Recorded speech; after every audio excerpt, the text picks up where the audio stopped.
Ils ont à peine 10 ans, mais ont déjà conscience de l'importance de la biodiversité. À Varangéville, en Meurthe-et-Moselle, les élèves d'une classe de CM2 retrouvent une fois par mois un animateur de l'Atelier Vert. Ensemble, ils partent dans la nature à la découverte de leur environnement. Cette action coordonnée par Laurine, acronyme de Lorraine Éducation à l'environnement et à la nature, s'inscrit dans le programme Life Biodivest piloté par la région Grand Est. L'objectif, sensibiliser les jeunes à la biodiversité et en faire des ambassadeurs auprès de leur entourage. Et concrètement, voici comment ça se passe. Allez, on se rassemble. Vous pouvez voir, si on se met en cercle tout autour, que vous avez déjà trouvé beaucoup de choses. Certaines que vous connaissez, c'est sûr. Si je vous montre celle-là, c'est quoi ça? Les noix. Alors les noix, c'est la graine de quel arbre? Noyer. Donc les fruits du noyer.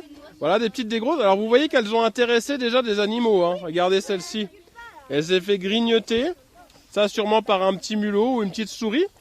Donc toutes ces graines, elles vont être intéressantes à l'automne et à l'hiver pour tous ces animaux qui font leur réserve. Yann Chassat est l'animateur de l'Atelier Vert qui accompagne les jeunes élèves à travers les forêts et les champs de Varangéville.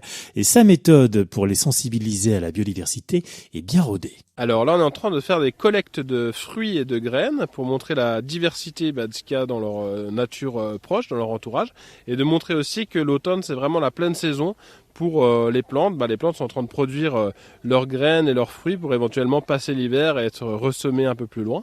Et donc on voit qu'il y a des diversités de formes, de couleurs, de taille aussi. Le but, c'est pas non plus de faire l'inventaire exhaustif de tout ce qu'il y a, c'est de montrer la diversité des formes et puis de leur en décrire quelques-unes qui ont des particularités. Ce qui est intéressant, c'est qu'ils se posent des questions puis qu'ils apprennent à observer aussi. Nous, on veut sensibiliser à l'environnement et on veut surtout emmener tous les publics, parce que là, c'est les enfants, mais on fait aussi avec les adultes et personnes âgées, enfin tout âge de la vie, à aller au contact de leur environnement proche pour découvrir vraiment toutes ces espèces, ces paysages qu'on a un peu tendance à oublier ou à penser que c'est du banal sans intérêt. Et bien là, on y retrouve du plaisir et on y retrouve en fait le lien avec le territoire, avec la protection de la nature, c'est sûr, mais aussi avec l'histoire et tout ce qui a façonné le territoire.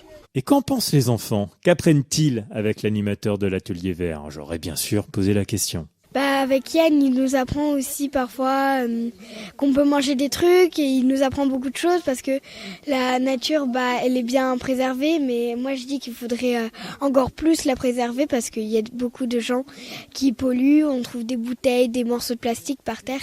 Je me dis que les gens là, avant de faire, ils devraient se poser la question, et si c'était moi la nature, est-ce que j'aimerais qu'on me jette des détritus dessus ou ça me fait un peu mal au cœur de voir qu'il y a des gens qui polluent la nature autant. C'est pas très bien de polluer parce que la nature elle est importante, parce que s'il n'y a pas de nature, s'il n'y a plus d'arbres du tout sur la planète, on meurt.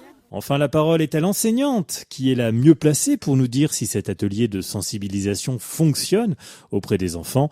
On retrouve là encore au cœur de la nature Morgane Cherrier. Ce que j'apprécie particulièrement, c'est que je les trouve curieux et que ça leur donne envie d'apprendre et que c'est la démarche que l'on souhaite chez les élèves dans tous les domaines d'apprentissage.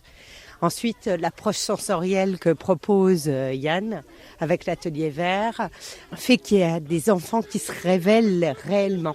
J'accueille dans ma classe des élèves en situation de handicap. Et dès la première séance, le lendemain, on fait toujours un travail écrit sur la sortie avec Yann. Et il n'avait jamais autant écrit. Donc voilà, c'est bénéfique dans tous les domaines d'enseignement. Ça nous permet d'aborder les choses différemment en rendant les élèves vraiment acteurs au sens investi par leur corps dans les apprentissages. Et ce qu'on avait souligné particulièrement avec Yann, c'est que pour nous, ils vont transmettre les messages à leur famille et puis venir se promener dans leur propre ville et faire découvrir à l'ensemble de leur famille des choses sur la nature et y être sensible pour pouvoir la respecter ensuite. Pour en savoir plus sur les actions du programme Biodivest, rendez-vous sur biodiversité.grandest.fr. Ce reportage vous était proposé par les radios associatives avec le soutien de la région Grand Est.